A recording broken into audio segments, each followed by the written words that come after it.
Kebajikan Rahayu. Alhamdulillahirrahmanirrahim. Wa bihi nasta'in ala umuri dunya waddin. Salatu wassalamu ala asyrafil anbiya wal mursalin wa ala alihi wa ashabi ajmain, amma ba'du. Yang terhormat Bapak Kepala Badan Moderasi Beragama dan Pengembangan Sumber Daya Manusia Kementerian Agama Republik Indonesia, Bapak Profesor Dr. Haji Muhammad Ali Ramdhani, STPMT. Yang kami hormati Kepala Balai Diklat Keagamaan Jakarta, Kepala Balai Diklat Keagamaan Surabaya, Kepala Balai Diklat Keagamaan Aceh. Ulangi lagi ya. Kami hormati para pejabat struktural dan fungsional di lingkungan Kementerian Agama, yaitu 3 Balai Diklat dan BMB PSDM. Yang kami hormati Bapak Ibu Widya Iswara dari ketiga Balai Diklat ini. Kemudian yang kami hormati panitia dan peserta pelatihan dasar CPNS di wilayah kerja baik BDK Jakarta, BDK Surabaya, dan BDK Aceh yang kami hormati dan berbahagia. Alhamdulillah wa syukurillah, marilah kita bersyukur kehadirat Allah Subhanahu wa Ta'ala, Tuhan yang Maha Kuasa, bahwa di pagi hari ini kita dapat bersilaturahim, bertatap muka, tentunya dalam suasana daring melalui aplikasi Zoom Meeting, guna mengikuti materi terkait dengan kebijakan pengembangan sumber daya manusia aparatur dan nilai dasar ASN berakhlak. Tentunya pemateri atau narasumber sudah hadir di hadapan kita semua. Di tengah kesibukan beliau menyempatkan untuk memberikan penguatan kepada kita semua. Maka dari itu kami doakan Bapak Ibu semuanya dalam keadaan sehat walafiat dan dalam perlindungan Allah Subhanahu wa Ta'ala, Tuhan yang Maha Kuasa. Amin amin ya rabbal alamin. Selanjutnya mohon izin bagi yang beragama Islam, marilah kita menyampaikan salawat dan salam kepada Nabi besar Muhammad sallallahu alaihi wasallam beserta keluarga, para sahabat dan para pengikutnya hingga akhir zaman. Bapak Kepala Badan atau Kaban yang kami hormati, Bapak Ibu sekalian peserta kegiatan pada Zoom meeting ini yang berbahagia, mohon izin kami melaporkan terkait dengan kepesertaan untuk dari BDK Jakarta, peserta berjumlah 200 orang, dari Satker Sekretariat Jenderal Kementerian Agama. Mohon izin untuk raise hand dari Setjen. Baik, terima kasih. Selanjutnya dari Ditjen Pendis. Mohon raise hand. Baik, terima kasih. Selanjutnya dari Ditjen Bimas Kristen. Baik, terima kasih. Selanjutnya dari Ditjen Bimas Hindu. Baik, terima kasih. Selanjutnya dari Inspektorat Jenderal. Baik, terima kasih. Selanjutnya dari Badan Moderasi Beragama dan Pengembangan Sumber Daya Manusia. Mohon raise hand. Baik, terima kasih. Selanjutnya dari Sekolah Tinggi Agama Buddha Negeri Sriwijaya Tangerang, Banten. Baik, terima kasih. Selanjutnya dari Kanwil Kementerian Agama Provinsi Banten. Selanjutnya mohon izin peserta dari BDK Surabaya. Saya kira ini para pegawai atau ASN di lingkungan Kanwil Kementerian Agama Provinsi Jawa Timur dan unsur perguruan tinggi di Jawa Timur. Mohon raise hand.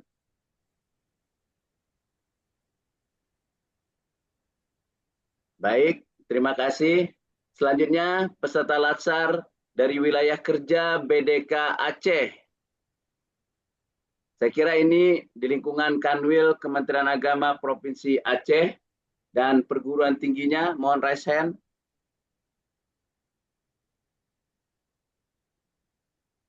Baik, terima kasih. Secara pesertaan ini merupakan gabungan dari 3 BDK dan tentunya siap menerima materi dan arahan dari Pak Kaban. Ada pepatah yang mengatakan tak kenal maka Taruh. yang ta'aruf, ada maka tak sayang dan seterusnya ya. Maka dari itu mohon izin saya akan memperkenalkan Bapak narasumber dengan membacakan CV-nya. Beliau adalah yang terhormat Bapak Profesor Dr. Haji Muhammad Ali Ramdhani STPMT.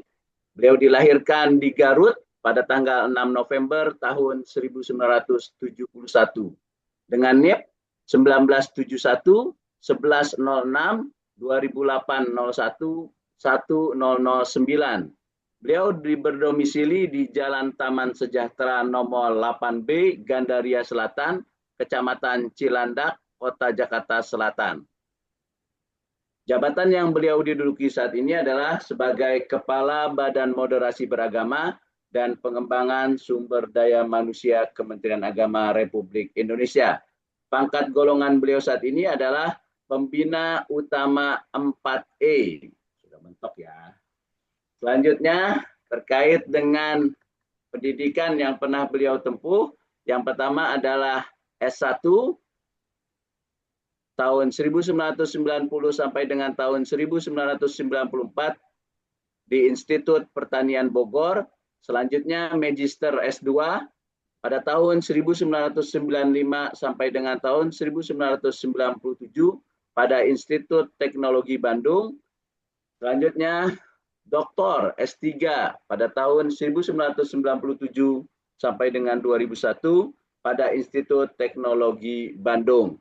Adapun pengalaman kerja struktural jabatan yang beliau pernah duduki, Wakil Rektor 3 Bidang Kemahasiswaan dan Kerjasama pada UIN Sunan Gunung Jati Bandung. Selanjutnya tahun 2015 sampai dengan 2019, Wakil Rektor 4 Bidang Kerjasama pada UIN Sunan Gunung Jati Bandung. Selanjutnya pada tahun 2019 sampai dengan tahun 2020 sebagai Direktur Program Pasca Sarjana pada UIN Sunan Gunung Jati Bandung. Selanjutnya pada tahun 2020 sampai dengan 2004 sebagai Direktur Jenderal Pendidikan Islam pada Kementerian Agama.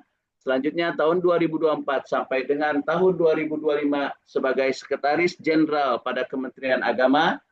Selanjutnya sampai saat ini sebagai Kepala Badan Moderasi Beragama dan Pengembangan Sumber Daya Manusia sejak tahun 2025 sampai sekarang.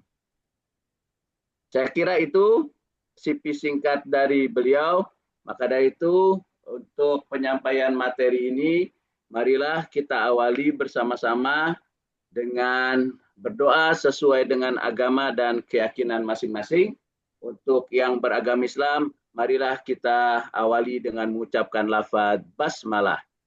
Bismillahirrahmanirrahim. Selanjutnya mohon perkenan Pak Kaban untuk menyampaikan arahan dan menyampaikan materinya. Oke, terima kasih Pak Zahro. Ya. Assalamualaikum warahmatullahi wabarakatuh. Waalaikumsalam warahmatullahi wabarakatuh. Selamat pagi, salam sejahtera untuk kita semua. Salam, Om Swastiastu, Namo Buddhaya, salam kebajikan, Wete Tom Tiet. Alhamdulillahirabbil alamin wassalatu wassalamu ala asrofil anbiya'i wal mursalin sayyidina wa maulana Muhammadin wa ala alihi wa sahbihi ajmain. Yang kita muliakan, yang kita hormati bersama para kepala balai BDK, para widya iswara, segenap panitia dan peserta pelatihan dasar bagi CPNS tahun 2025 yang berbahagia. Mengawali segala sesuatunya tentu meniscakan pada kita semua selaku insan yang beriman untuk senantiasa memanjatkan puji dan syukur kehadirat Ilahi Robbi Ilahi Rabbuna, Tuhan yang Maha Kuasa yang pada hari ini telah memperkenankan kita semua dapat bersilaturahmi, bermuajahah dalam kerangka mengapresiasi sebuah kegiatan yang syarat makna terkait dengan keinginan besar kita untuk membangun sebuah komitmen sebagai abdi negara yang pada hari ini kita hadiri dalam sebuah kegiatan yang bertajuk Pelatihan Dasar CPNS tahun 2025. Perlu saya sampaikan bahwa kegiatan ini merupakan kegiatan inti yang perlu dilaksanakan oleh seorang CPNS agar dia mampu menanggalkan status C di depan PNS-nya. Dan saya berharap semua kita bisa mengikuti kegiatan ini dengan lancar, sukses sehingga semuanya bisa lulus dan segera bisa menyandang PNS. Selanjutnya bagi komunitas muslim izinkan saya untuk mengajak menyampaikan sholawat dan salam bagi junjungan kita Nabi besar Muhammad Shallallahu Alaihi Wasallam, para keluarganya, para tabiin dengan doa dan harapan semoga kita senantiasa istiqomah megang ajarannya hingga kelak di yaumil jaza, di yaumil kiamah kita memperoleh syafaat darinya.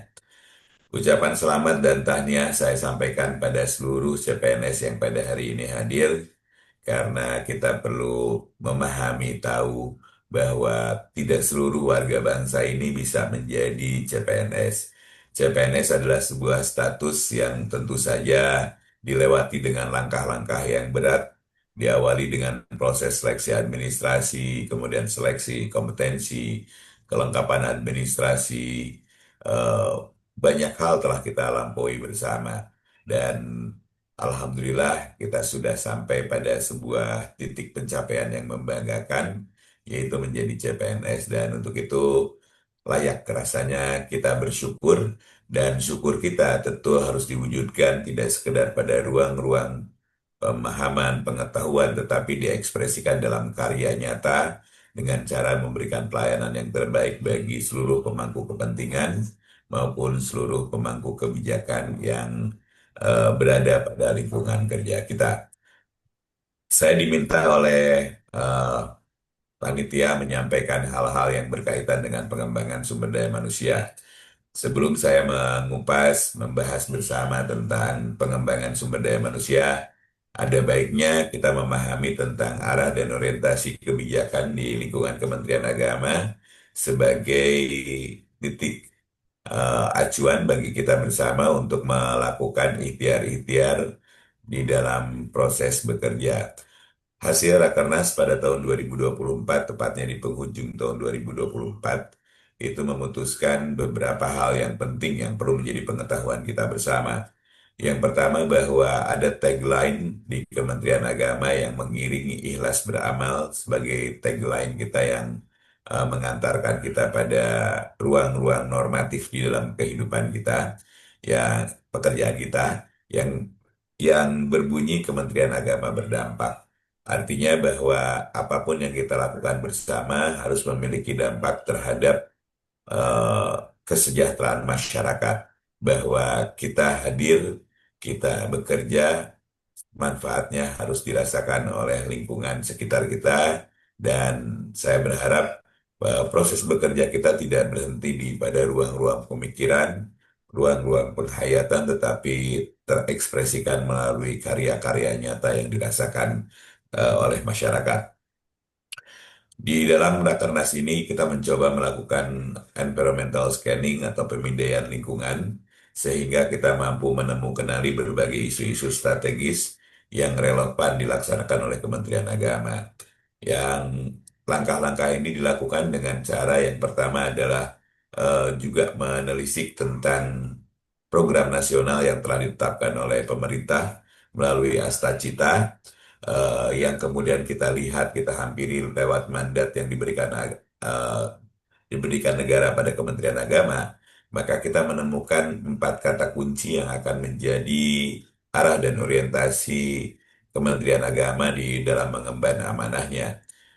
Yang pertama bahwa kita melihat ada sesuatu hal yang perlu diintervensi dan merupakan aktivitas utama kita, yaitu mewujudkan kerukunan.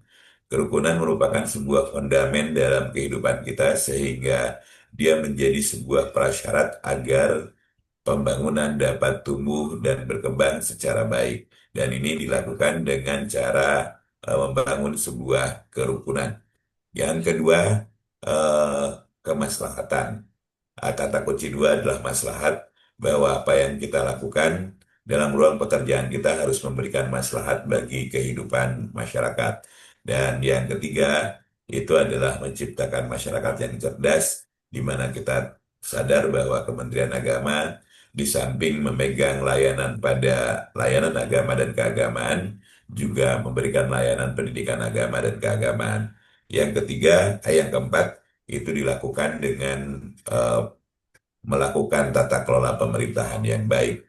Dan inilah yang akan kita lakukan selama 4 tahun ke depan, dan di mana Asta Cita juga dilumuskan ke dalam Asta Protas, dan telah ditetapkan oleh Menteri Agama 8 program prioritas bagi Kementerian Agama, agar arah dan orientasi pekerjaan kita diarahkan pada 4 isu penting tadi, di samping juga mengimplementasikan Asta Protas di Kementerian Agama.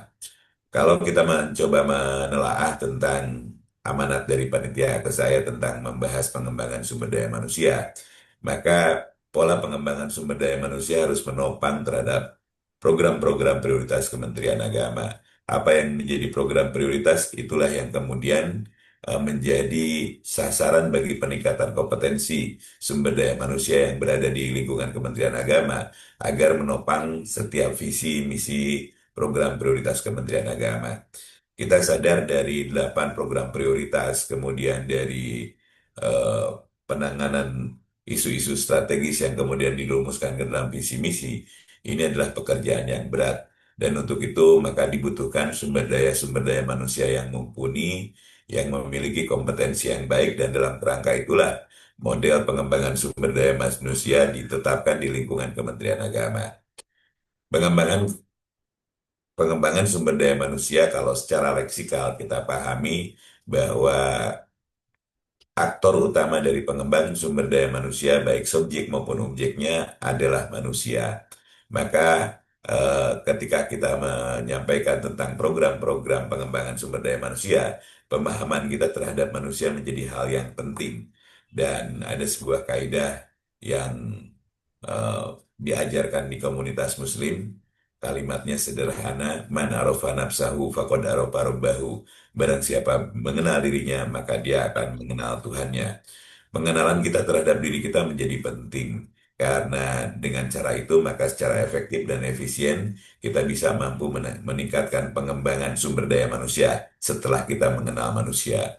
Maka pada momentum kali ini izinkan saya untuk menyampaikan tentang definisi tentang manusia, untuk kemudian kita lakukan intervensi terhadap hal yang substantif dari makhluk yang bernama manusia ini.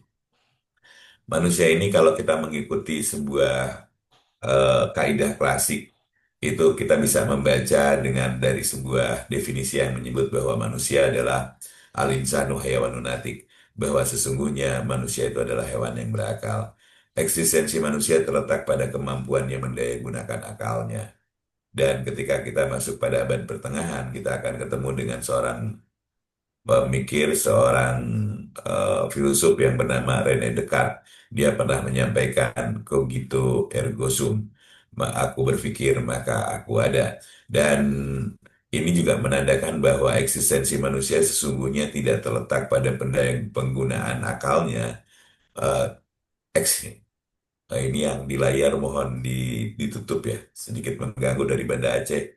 Mbak Rianda, tolong pastoring ya, oke. Eh, Jadi di abad pertengahan kita punya seorang filosof yang bernama René Descartes. Dia menyampaikan cogito ergo sum, aku berpikir maka aku ada. Eksistensi manusia terletak pada kemampuannya bagaimana dia mendayagunakan akalnya. Sehingga eksistensi manusia tidak tidak terletak pada apakah dia ganteng atau cantik, apakah dia tinggi atau pendek, apakah dia kurus atau tambun, tetapi sejauh mana dia mampu mendayagunakan akalnya. Dan itu adalah eksistensi manusia. Kemudian yang ketiga, ketika kita mencoba menengok, menelaah tentang manusia berdasarkan pendekatan yang lebih kontemporer dari ilmu biologi. Ilmu biologi menyebut kita sebagai Homo sapien. Apa itu Homo sapien? Homo untuk mewakili pemaknaan terhadap makhluk, sementara sapien itu menjadi penciri dari makhluk ini. Sapien bisa diterjemahkan sebagai makhluk yang mampu berpikir, menggunakan nuraninya, dan mampu melakukan relasi-relasi sosial dengan sesama makhluk yang lain, sesama manusia. Artinya dari tiga definisi ini kita bisa mengambil simpulan bahwa seorang manusia yang sebetul-betulnya manusia adalah dia yang mampu mendayagunakan pikirnya sehingga dia menjadi komunitas yang cerdas, dia mampu mendayagunakan nuraninya sehingga dia menjadi komunitas yang bijaksana, dan yang ketiga, dia mampu membangun sebuah relasi hubungan sosial dengan sesama manusia. Itu paling tidak yang bisa kita tarik dari tiga definisi ini. Apabila kemudian kita mencoba menelaah tentang manusia, ada sebuah statement yang diberikan oleh Aristoteles ketika Aristoteles ditanya oleh muridnya hal yang sederhana. Pertanyaan dari muridnya adalah siapa kita? Maka jawaban dari Aristoteles, kita adalah kebiasaan. Kita adalah sesuatu hal yang dilakukan secara berulang-ulang. Ibu dan Bapak, seseorang bisa dinilai dari kebiasaannya. Apakah kebiasaannya rapi, kebiasaannya tidak rapi, kebiasaannya ramah. Kalau tiba-tiba dalam satu momentum ada sesuatu hal, maka itu adalah pandangan-pandangan yang tidak secara komprehensif membahas tentang kita. Maka untuk membahas kebiasaan, karena kita adalah kebiasaan, apa itu kebiasaan? Kebiasaan dikonstruksi oleh Stephen Covey di dalam bukunya Seven Habits. Dia menyebut bahwa kebiasaan manusia adalah sesuatu hal yang dibangun oleh tiga konstruk utama yang harus berdiri eh, pada posisi yang paralel. Artinya tidak berseri, tiga hal ini harus dimiliki oleh seseorang agar kemudian kebiasaannya dibentuk. Jadi kalau tadi cerita tentang bagaimana pengembangan sumber daya manusia, maka pengembangan sumber daya manusia itu harus dilakukan melalui pembentukan kita. Siapa kita adalah kebiasaan. Maka untuk pengembangan sumber daya manusia perlu dirubah kebiasaan. Dan kebiasaan menurut Stephen Covey itu dibentuk oleh tiga hal. Yang pertama pengetahuan, dua keterampilan, dan yang ketiga adalah usaha, effort, atau biasa kita menyebutnya sebagai attitude. Para peserta pelatihan yang berbahagia, perlu saya sampaikan bahwa untuk mencoba memahami tentang konsep yang disampaikan oleh Stephen Covey, ini saya izinkan saya untuk memberikan contoh, misalnya hal yang sederhana seperti ini. Kenapa pengetahuan membentuk perilaku seseorang? Kenapa pengetahuan membentuk kebiasaan seseorang? Ada sebuah contoh, saya punya seorang teman yang kebiasaannya tidak mandi. Pertanyaannya kenapa tidak mandi? Sebab di dalam pemahaman dia, mandi tidak mengubah apapun. Dia pernah memperhatikan seorang temannya 10 kali mandi, wajahnya tetap begitu aja. Tidak menjadi cantik atau tambah jelek. Maka pengetahuan dia karena menyebut bahwa mandi tidak mengubah apapun, maka dia tidak punya kebiasaan mandi. Karena memang dia punya keterbatasan di dalam melihat sebuah masalah. Dia hanya berdasarkan perspektif hidup, bukan berdasarkan perspektif komprehensif. Mohon izin atas user di mute atau host bisa mute-nya. Oke. Yang kedua, kita mencoba melihat bahwa kebiasaan itu bisa dibentuk oleh tiga hal ya. Tadi yang kita sampaikan tadi. Ada orang yang memiliki pengetahuan yang baik, misalnya dalam ilmu berenang. Ada orang yang mengetahui kenapa dia mampu mengambang di atas air, sebab berat jenisnya di bawah satu. Walaupun dia diam, dia akan mampu mengambang.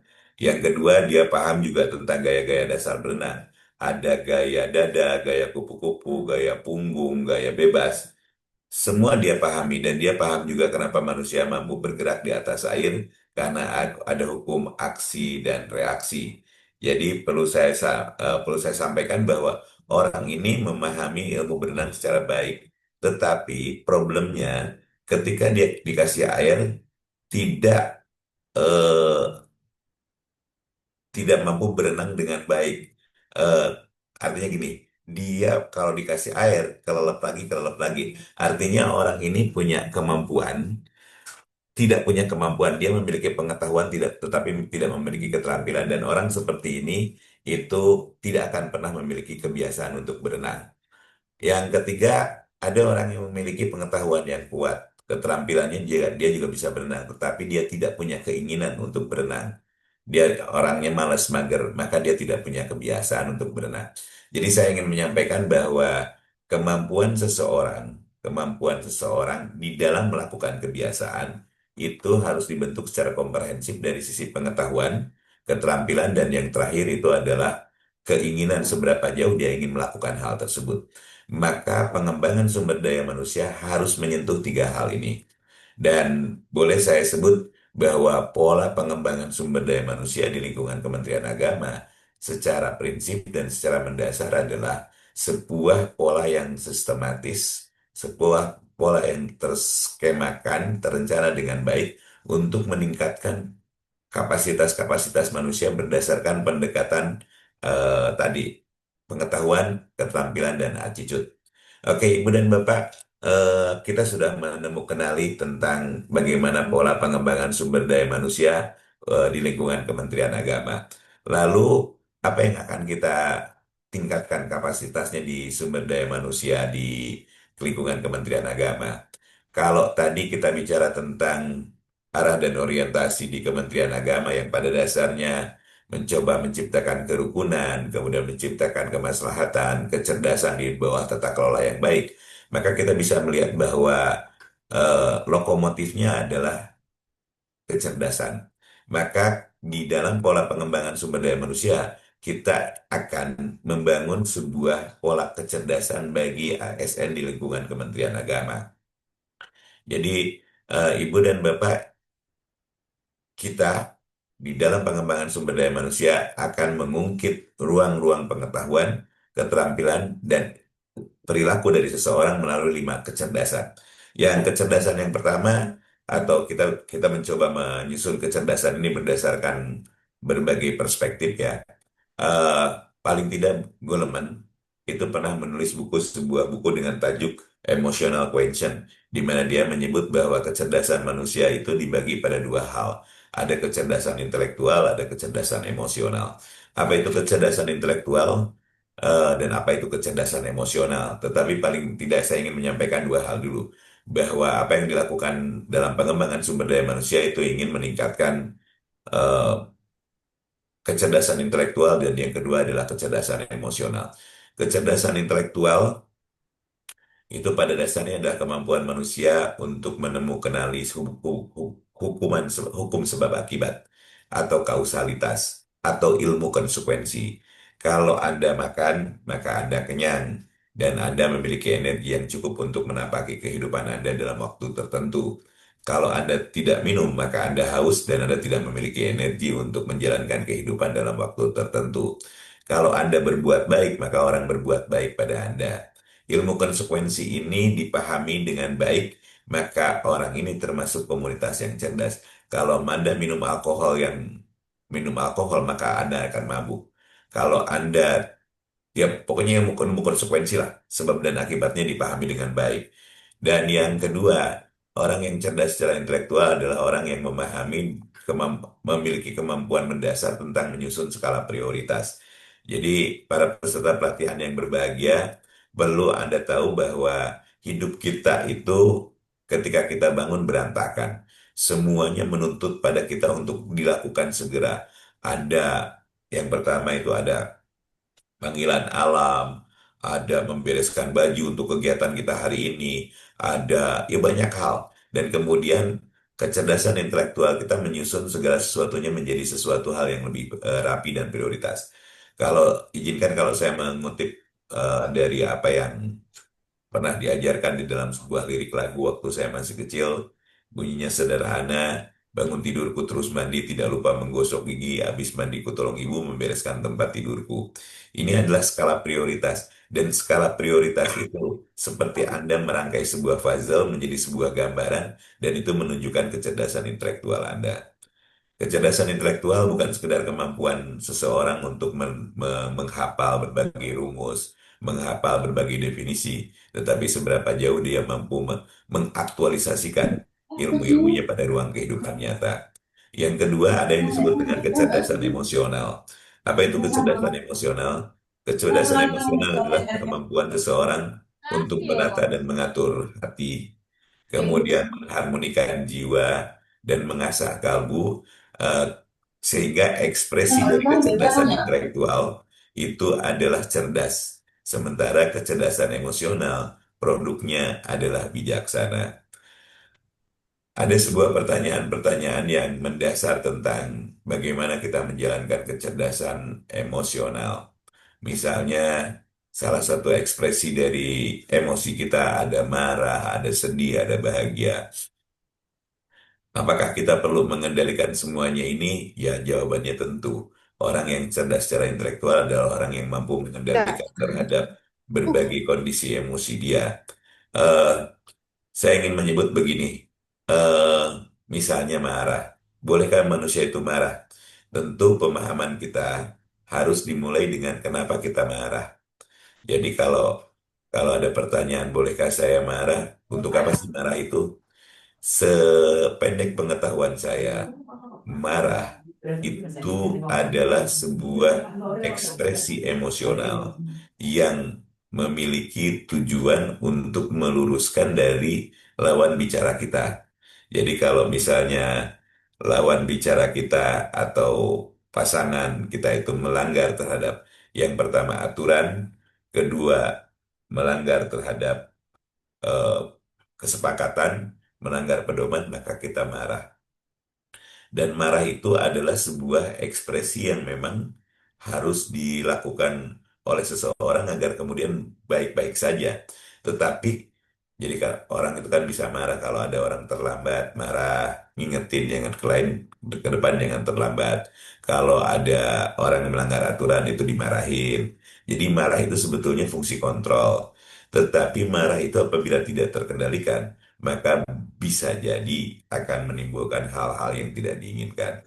Saya ingin mengambil contoh ada tragedi-tragedi kemanusiaan yang diakibatkan dari seseorang yang tidak mampu mengendalikan amarahnya dengan baik.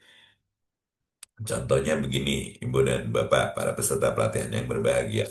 Kita pernah mendengar ada orang yang bunuh-bunuhan karena urusan tatap menatap mata. Hanya urusan menatap mata kemudian bunuh-bunuhan. Coba ngeri nggak? Jadi yang satu bilang, ngapain lo natap? Yang satu suka-suka gua. Dan tungtang-tungtung ribut, kemudian mereka saling membunuh. Itu akibat dari kemarahan yang tidak terkendali. Atau ibu dan bapak kita pun bisa melihat ada banyak kasus seorang ibu menghantam anaknya. Seorang anak menganiaya ayahnya. Itu akibat dari skala kemarahan yang terganggu dan mengakibatkan manusia kehilangan nilai kemanusiaannya. Maka saya ingin berpesan pada Anda semua, sebuah kalimat yang kerap kali saya dengar dari orang tua saya. Beliau bilang begini, jangan pernah mengambil keputusan ketika engkau sedang marah, sebab setengah kecerdasanmu lagi hilang. Saya ulang ya, jangan pernah mengambil keputusan ketika engkau marah, sebab setengah kecerdasanmu lagi hilang. Termasuk ketika kita bahagia. Ketika kita bahagia pun, jangan pernah mengambil keputusan ketika engkau bahagia, sebab ketika engkau bahagia, setengah kebijaksanaanmu lagi hilang. Jadi gini, Ibu dan Bapak, para peserta pelatihan, eh, contoh aja biar gampang ya. Setelah Anda menjadi calon calon PNS, misalnya Mas Aji Yuniarto, dia ini calon PNS, sudah PNS kalau dia pakai bajunya baju ASN ya. Eh, ada seorang teman kita itu punya skala prioritas di dalam hidupnya. Yang pertama menikah, kedua memiliki kendaraan, kemudian yang ketiga memiliki rumah. Nah, dia ingin menjalankan satu-satu, dan setelah dia memiliki kekuatan yang cukup untuk menikah, Maka dia bertanya pada pasangan hidupnya, "Will you to be my wife?" gitu ya. Apakah engkau mau menjadi istriku? Kemudian sang perempuan cuma senyum aja. Kemudian dia pakai bahasa Indonesia, "Apakah engkau mau menjadi istriku?" Tetap tersenyum. Kemudian karena penasaran apa makna dari senyum, dia bertanya ke temannya bahwa senyumnya bermakna iya. Nah, setelah dia mendengar bahwa senyum itu iya, maka dia bilang pada pasangan hidupnya, calon pasangan hidupnya, dia bilang, Gunung kan kudaki, lautan kan ku seberangi, badai kan ku terjang untuk memperoleh senyum indahmu." Katanya begitu. Ceritanya sederhana, menikahlah mereka. 6 bulan mereka, 6 bulan kemudian, nah, istrinya ini berangkat ke Indomaret deh, dekat, cuma 600 meter dari rumahnya. Kemudian hujan gerimis, dia telepon, Mas Aji tolong jemput dong, katanya begitu. Aji cuma bilang begini, "Yuk jemput, tahu lagi gerimis." Katanya, "Badai kan ku terjang, lautan kan ku seberangi, baru jemput gerimis saja kagak mau." Itu saya mau bilang begini sederhananya ya. Kalau orang lagi bahagia, biasanya dia menjanjikan sesuatu hal di luar bukan di luar ya. Jadi gini, nasihat ibu saya itu sederhana. Jangan pernah menjanjikan sesuatu hal ketika engkau bahagia. Sebab biasanya janjimu melampaui kemampuanmu untuk mengimplementasikannya. Jadi saya ingin bilang bahwa ketika Anda marah, jangan pernah mengambil keputusan. Ketika Anda bahagia, jangan pernah memberikan janji. Itu cerdas secara emosional. Goleman menyebut bahwa kecerdasan emosional penentu dari kesuksesan Anda 85-95%. Sisanya, angka yang cuma 5-10% itu dimiliki oleh kecerdasan intelektual. Tapi jangan lupa ya, dua-duanya menjadi penting sebab kecerdasan intelektual merupakan kunci pembuka dari keberhasilan kehidupan Anda. Jadi, saya ini cerdas secara emosional, bijaksana, tapi kenapa nggak sukses-sukses? Jangan-jangan Anda tidak memiliki kunci. Kuncinya adalah kecerdasan intelektual. Dan kemudian yang berikutnya ada yang disebut dengan kecerdasan fisik. Ini tolong apa ya, dicatat menjadi bagian penting dari kita sebab saya juga jarang menemukan tentang eh, kata yang mengklasifikasi tentang kecerdasan fisik ini. Jadi kalau menggunakan bahasa Latin itu ada sebuah pepatah yang bunyinya sederhana, mensana in corpore sano. Kalau di dalam komunitas Islam itu ada yang menyebut al-aqlus salim fi jismis salim, bahwa bahwa yang di dalam tubuh yang sehat terdapat jiwa yang kuat. Kemudian seseorang mampu berpikir dengan baik apabila badannya baik-baik saja. Jadi gini, kecerdasan fisik itu adalah kemampuan seseorang manusia untuk mengolah fisiknya di dalam menopang kecerdasannya. Kalau ada manusia yang lagi sakit gigi aja, sakit gigi, maka proses berpikirnya akan terganggu. Belum kalau misalnya sakitnya sakit yang lain yang parah. Bahkan ada seorang ulama yang menyebut bahwa wasiatnya seorang yang tengah sekarat itu boleh diabaikan karena setengah kebijaksanaannya lagi hilang. Jadi orang yang sakit itu ekspresi kecerdasannya tak akan hilang. Maka saya ingin menyampaikan pesan pada Anda, sayangi badan Anda, cintai badan Anda, sebab badan Anda ini satu-satunya tempat, ya kalau kita pemahami badan kita ya, badan kita ini satu-satunya tempat menitipkan kita hidup. Badan ini satu-satunya tempat menitipkan kita bahagia. Dan badan ini satu-satunya tempat menitipkan kita untuk melakukan proses ibadah. Kalau terganggu proses badan kita, maka semuanya terganggu. Kebahagiaan kita terganggu, hidup kita terganggu. Orang yang cerdas secara fisik adalah orang yang memahami bahwa fisik Anda adalah penopang segalanya. Maka dia akan mengkonsumsi makanan yang baik, berolahraga yang baik, termasuk di dalam mengenakan baju-baju yang baik. Jadi saya ingin menyampaikan pada Anda tentang kecerdasan fisik pada dimensi yang lain ya. Ada sebuah eksperimen sosial yang dilakukan oleh Kabayan. Kabayan itu Abu Nawas, nyata orang Sunda gitu ya. Kalau Abu Nawas hidupnya di Baghdad, kalau Kabayan itu tanah Sunda. Dia ingin melakukan sebuah eksperimen yang pada dasarnya mencoba melihat apakah perlakuan seseorang berbeda terhadap orang yang memiliki penampilan fisik yang berbeda. Pada satu saat di kampung sebelahnya ada kondangan-kondangan pernikahan ya. Dia tidak kenal dengan siapa yang menyelenggarakan, dia tidak kenal dengan siapa yang menikah. Kemudian dia datang ke tempat itu pakai baju yang rapi, sederhana. Satu-satunya hal yang menonjol dari pakaian dia adalah eh, alas kakinya. Alas kakinya menggunakan sendal jepit.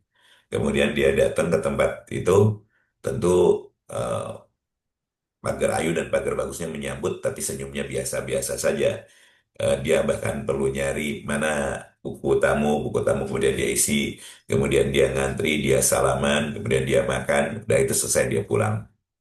Dan itu kejadiannya kurang lebih pukul 12. Karena di masyarakat Kabayan pernikahan biasa dibuka sampai asar jam 4, maka eksperimen sosial yang kedua dia akan jalankan pada pukul 3. Sebelum dia berjalan ke kondangan tersebut, dia manggil ponakannya. Ponakannya dibilang begini, kamu pakai pakai baju yang bagus ya, katanya begitu. Eh, pakai pakaian yang lengkap sampai dengan sepatu yang bagus dan kamu harus ngaku sebagai ajudan saya gitu. Kabayan pun pakai baju yang bagus. Kalau tadi dia pakai sandal jepit, sekarang pakai sepatu yang mengkilap. Bajunya diganti dengan baju yang lebih baik. Kemudian dia datang ke tempat itu, tapi sebelum datang, ponakannya disuruh duluan. Anda duluan, bilangin ke panitia bahwa juragan Kabayan mau datang. 5 menit kemudian juragan Kabayan datang, dan semua pagar ayu dan pagar bagus posisinya berdiri menyambut kedatangan Juragan Kabayan. Walaupun Juragan Kabayan ini nggak dikenal, karena memang tidak saling mengenal. Buku tamu disajikan, kalau tadi nyari, sekarang disajikan. Ketika mau ngantri, dia diantar, nyelek dari berbagai antrian. Makannya di tempat VVIP. Artinya kemudian apa? Boleh jadi, boleh jadi. Orang akan memandang sesuatu hal kita berdasarkan atribut apa yang kita pakai. Kalau Anda nengok saya Muhammad Ali Ramdhani, kalau saya lucuti baju saya satu persatu, termasuk sampai dengan urusan dalaman, kemudian saya berdiri di depan Anda pada posisi bugil. Apa kesimpulan Anda? Kesimpulan Anda akan sederhana bahwa saya adalah sosok yang menjijikan seperti ulat. Apakah ulat bisa tampil indah? Bisa ketika dia menjadi kupu-kupu melalui sebuah proses metamorfosa. Pertanyaan ini dibalik, apakah Muhammad Ali Ramdhani bisa indah? Iya, bisa. Kalau dia mendayagunakan bajunya dengan baik, melakukan proses metamorfosa, mengenakan pakaian sesuai dengan adat dan kebiasaan, maka dia akan menjadi sosok manusia yang dihormati. Jadi saya ingin menyampaikan, para peserta pelatihan CPNS yang saya hormati, Anda kalau kerja, kalau ngantor, pakailah pakaian terbaik Anda dan selalu jaga kesehatan. Sebab dengan cara itu, orang Anda akan memperoleh penghormatan dari pihak lain pada satu sisi, di sisi lain, Anda akan mampu mendayagunakan pikiran Anda dengan baik.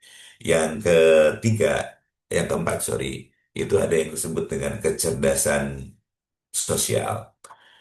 Kecerdasan sosial adalah kemampuan makhluk yang bernama manusia untuk membangun relasi dengan sesamanya. Salah satu penciri yang paling menonjol manusia dengan manusia dibandingkan dengan makhluk yang lain adalah kemampuan dia berkomunikasi. Maka saya ingin berpesan, atau gini, saya awali dengan kebutuhan manusia di dalam kehidupannya. Kalau Anda pernah menyaksikan, saya tentu tidak fair dan tidak bagus melakukan proses benchmarking ini, tetapi sebagai pemicu proses berpikir kita. Kalau Anda pernah memperhatikan lahirnya kuda dari kandung induknya, itu mohon dibetulkan kalau saya salah ya. Saya baru-baru lihat sekilas aja di YouTube gitu ya. Kuda itu setelah lahir untuk berdiri itu perlu waktu kurang lebih 2 jam. Dan sampai dia bisa makan itu perlu 4 jam. Jadi setelah 4 jam, kuda itu bisa mandiri. Coba bedakan dengan manusia. Manusia itu setelah lahir dia tak berdaya. Susu harus disusuin, bahkan harus digendong. Untuk mampu berjalan perlu waktu sampai dengan 1 tahun atau 1 tahun setengah. Dan dia akan mandiri kurang lebih di umur 8 tahunan. Artinya saya perlu bilang bahwa manusia di dalam menjalankan kehidupannya perlu uluran dan bantuan dari pihak yang lain. Maka kemampuan kita di dalam menjalin hubungan dengan orang lain itu menjadi hal yang penting untuk menopang keberhasilan hidup kita. Eh, Relasi sosial yang saya maksud tadi, salah satu kemampuan yang menonjol dari manusia saya sebut tadi komunikasi. Jangan lupa kata memiliki rasa. Saya berharap ASN-ASN di Kementerian Agama adalah mereka yang selalu berkomunikasi dengan kata-kata yang baik. Dia yang mampu membangun hubungan yang harmoni. Sadarlah, di dunia ini tidak ada Superman, yang ada adalah super team. Jadi, kita membutuhkan orang lain untuk melaksanakan pekerjaan kita. Dan kita akan dinilai oleh seseorang ketika kita memiliki hubungan dengan baik. Di PNS itu dikenal ada istilah 7S ya. Dari mulai senyum, sapa, sopan, santun, sabar, semangat, dan sportif. Itu harus menjadi bagian dari penciri kita. Yang terakhir itu sportif. Sportif itu berterima kasih kalau ada sesuatu hal yang membantu Anda minta maaf. Itu kita lakukan semua untuk membangun sebuah relasi sosial. Pahamilah bahwa status dan kemartabatan kita, termasuk kesuksesan kita, tergantung seberapa jauh Anda mampu membangun hubungan relasi sosial dengan yang lain. Dan yang terakhir ada yang disebut dengan kecerdasan spiritual. Apa itu kecerdasan spiritual? Kecerdasan spiritual adalah sebuah kesadaran yang me- me- menekankan pada nilai-nilai spiritual sebagai penuntun hidup kita. Jadi, apapun yang kita lakukan, ini adalah ekspresi dari penghambaan kita terhadap Sang Holik. Anda tidak begitu khawatir dengan pengawasan manusia. Yang Anda khawatirkan adalah pengawasan dari Sang Holik. Jadi Anda lebih menekankan pada pengawasan pengawasan malaikat dibandingkan dengan pengawasan melekat. Dia sadar betul setiap helaan nafasnya, setiap detak jantungnya, setiap aliran darahnya, setiap perilakunya adalah ekspresi penghambaan. Jadi dia selalu komitmen dengan nilai-nilai keagamaan di dalam mewujudkan ruang-ruang pekerjaan di dalam kehidupannya. Oke, Ibu dan Bapak peserta pelatihan yang berbahagia, itu yang bisa saya sampaikan. Dan kalau saya buat resume dari awal, kurang lebih bahwa yang pertama, ucapan selamat saya dari Badan Moderasi Beragama dan Pengembangan Sumber Daya Manusia atas capaian Anda. Dan Anda akan bekerja pada 4 isu utama, yaitu menciptakan kerukunan, kemaslahatan, masyarakat yang cerdas, serta pengguna tata kelola pemerintahan yang baik. Dan untuk itu perlu ditopang oleh ASN-ASN yang mumpuni, insan-insan kamil, manusia-manusia yang paripurna, memahami tentang pekerjaan dan bagaimana memberikan pelayanan terhadap para pemangku kepentingan. Dan untuk itu maka diperlukan peningkatan kapasitas sumber daya manusia. Kapasitas sumber daya manusia diangkat melalui 3 hal. Yang pertama adalah peningkatan pengetahuan, keterampilan, dan yang ketiga adalah perilaku. Dan itu semua diarahkan melalui pengembangan 5 jenis kecerdasan bagi ASN. Ada kecerdasan intelektual, kecerdasan emosional, kecerdasan fisik, kecerdasan sosial, dan yang terakhir adalah kecerdasan spiritual. Dan semuanya diarahkan untuk mewujudkan nilai-nilai berakhlak pada ASN Kementerian Agama, berorientasi pada pelayanan, akuntabel, kemudian uh, kompeten, harmoni, loyal, adaptif, dan kolaboratif. Saya kira demikian. Terima kasih atas perhatiannya dan saya kembalikan ke Pak Panitia. Terima kasih atas perhatiannya. Mohon maaf atas hal yang salah. Hanya pada Allah lah kita memohon pertolongan dan hanya pada Tuhan lah kita memohon ampunan. Wassalamualaikum warahmatullahi wabarakatuh. Waalaikumsalam Waalaikumsalam warahmatullahi wabarakatuh. Warahmatullahi wabarakatuh. wabarakatuh. Ada yang bisa dicatat soalnya. Wabarakatuh. Baik, terima kasih kami sampaikan kepada Terima kasih, Bapak Bapak. Profesor Dr. Haji Muhammad Yang penting kita harus menjadi manusia yang baik, Kepala Badan Moderasi Beragama dan Pengembangan Sumber Daya menciptakan Manusia kebiasaan yang Agama baik.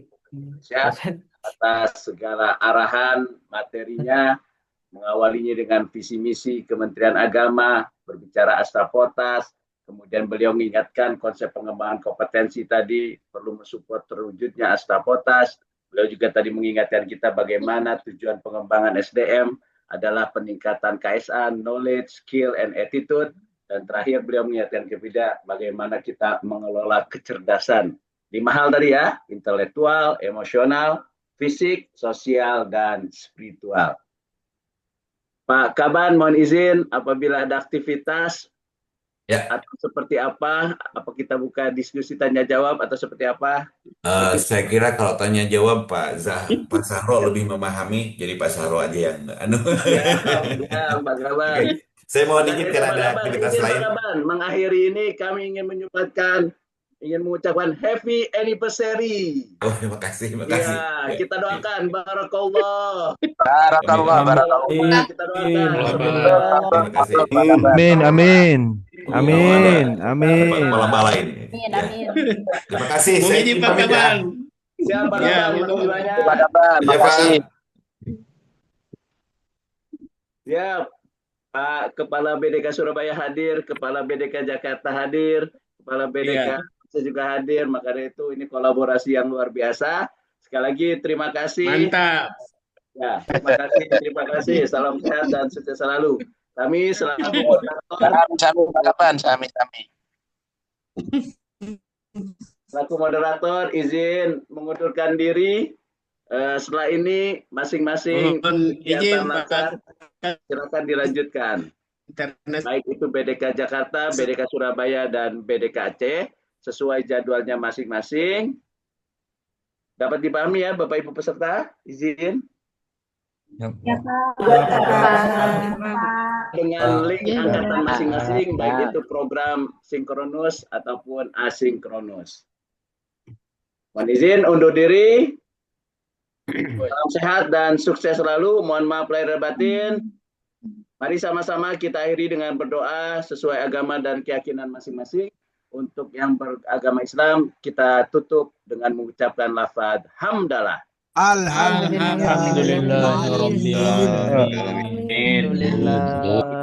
Baik, Assalamualaikum warahmatullahi wabarakatuh. Waalaikumsalam warahmatullahi wabarakatuh.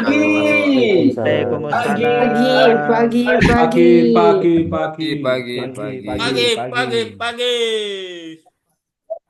Izin left ya. Bapak Ibu.